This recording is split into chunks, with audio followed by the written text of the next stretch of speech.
Hi, I'm Shawn from the Campsite Sports Shop, and I was going to talk to you a little bit about mouth calling turkeys. We have a beginner double 2-reed call that we sell. We have a 3-reed call that we sell that's a little easier to blow, to make the noise, than the cut calls, which is the Waddell flex tones, where they have all cuts, and they're 3 reeds. They're a little harder. You need more pressure to put on to the calls to make them work. I have a 3-reed latex call, and when you put them in your mouth, you put the longest reed to the top, and you lay it on your tongue and you push it to the roof of your mouth. So you put the call in like this, you push it up to the roof of your mouth, and you seal it off with the latex around the rim of your mouth. So now you have to be careful though if you're allergic to latex. Bad things could happen because you're putting latex in your mouth. So I'm going to do a little yelping on this 3-reed call.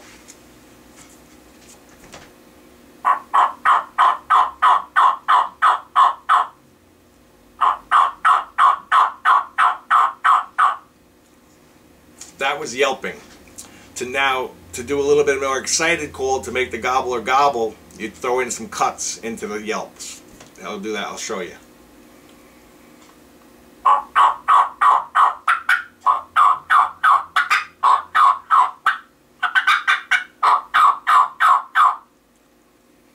The cutting is the most excited call for the hen turkey to make, which drives the gobbler crazy. If you really want a turkey to gobble a lot, you cut a lot, because he'll gobble almost every time you cut.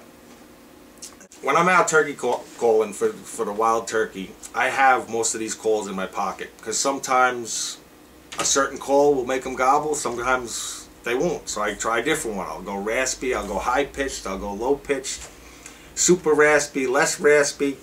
It all depends on the gobbler, what mood he's in. He will actually answer a different, like I could put in a 3-reed call and he won't answer. I'll put in a 2-reed call and he'll answer. So certain things happen in the woods. Sometimes you put an owl call in, they'll answer an owl call, or a hawk scream, they'll answer that. And then once you get them gobbling, you keep them gobbling by calling. When you're calling it, if you want to know if you're doing it right, or it sounds wrong, or it sounds right, if it sounds like this,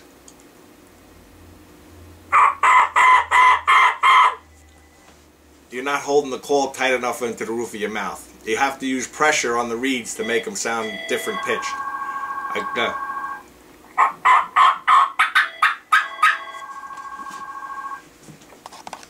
a lot of different turkey calls in turkey calling, not just mouth calls. If you can't get them, if it bothers your mouth, tickles your tongue.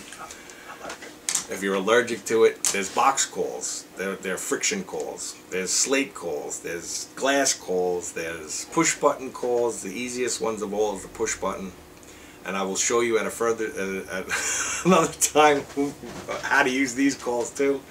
But they all make different sounds. Some are low, some are high pitched, some are low pitched, and sometimes they won't answer the mouth call. They answer a box call just because of the pitch of the call.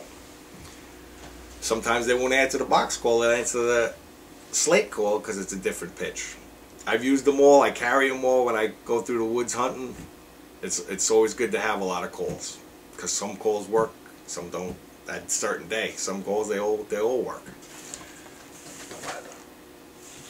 Now they make waterproof calls. They have waterproof box calls, they have waterproof slate calls that work in the rain if they get wet, because I've had calls that didn't work. They got wet and that was it. I had no other call. That's why I carry a lot of calls when I turkey hunt. Fall calls. How do you know when to call? Can I call in the fall? Yes, you can. It's called the kiki lost call. The kiki lost call is a high-pitched screech like eek, eek, eek, yelp, yelp. And that's what happens, like if the female is with a brood of babies, which are young turkeys.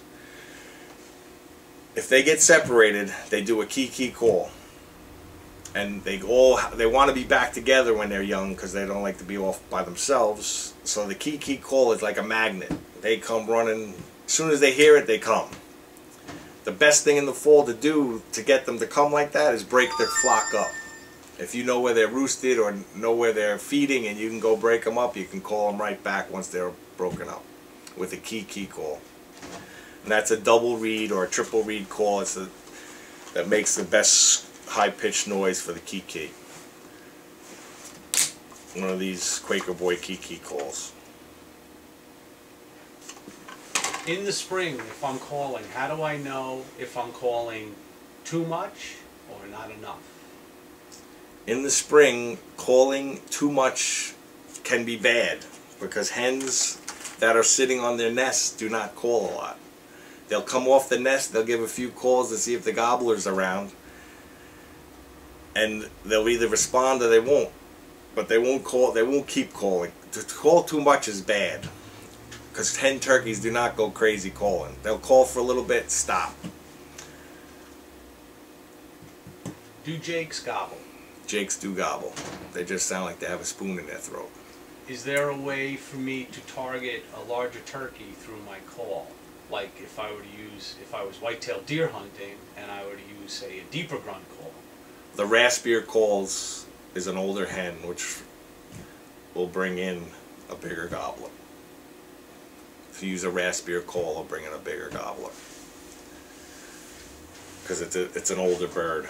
She's a nesting bird. The young hens, some of the hens don't even nest. Some of the hens, they don't sit on nests. They don't lay eggs. They're barren hens.